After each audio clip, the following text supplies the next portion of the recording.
ချင်ပြည်နယ်ဇူလိုင်လဒုတိယပတ်အတွင်းအယက်သားလူခွင့်ရေးချိုးဖောက်မှုနဲ့အခြားထူးခြားဖြစ်စဉ်များကချင်ပြည်နယ်ဒုတိယပတ်အတွင်းအယက်သား2ဦးသေဆုံးပြီး2ဦးထိခိုက်ဒဏ်ရာရရှိခဲ့က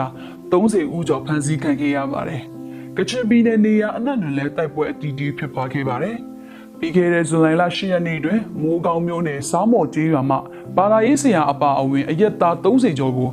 SNA ပြည်သူစစ်တပ်မှဖမ်းဆီးခေါ်ဆောင်သွားပြီး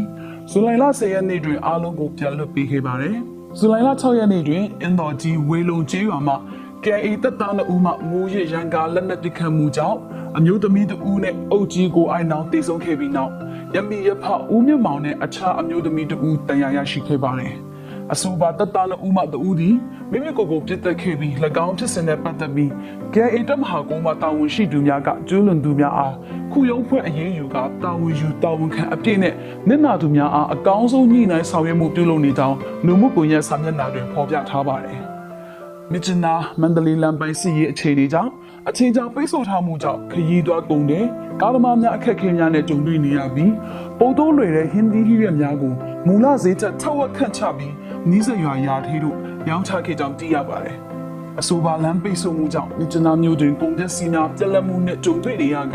သက်စီနဲ့အခြေခံစားသုံးကုန်ပစ္စည်းများဈေးပြန်လည်မြင့်တက်လာပါတယ်။ထို့အပြင်တရုတ်နေဆက်ကုန်တွေရေးလမ်းမြစ်ချနာဝိုင်းမော်ကံပိုင်ဒီလမ်းပေါ်ရှိစတုံလမ်းမြေပြိုကျမှုကြောင့်ခရီးသွားကုန်တွေများတွာလာရန်အခက်အခဲနဲ့ကြုံတွေ့နေရပါတယ်။လက်ရှိစစ်ရေးအခြေအနေ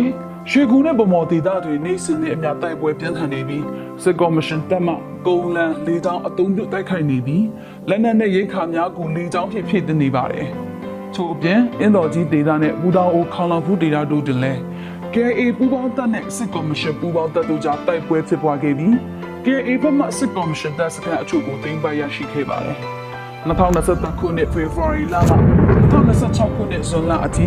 စစ်တပ်ရဲ့လေကြောင်းတိုက်ခိုက်မှုလက်နက်ကြီးပစ်ခတ်မှုကြောင့်ကလေးအနည်းဆုံး1000ကျော်1083ဦးသေဆုံးခဲ့တယ်လို့နိုင်ငံရေးအကျဉ်းသားများကူညီဆောက်ရှောက်ရေးအသင်း AAPP ကဇူလိုင်လ1ရက်နေ့မှာထုတ်ပြန်တဲ့အစီရင်ခံစာမှာဖော်ပြထားပါတယ်။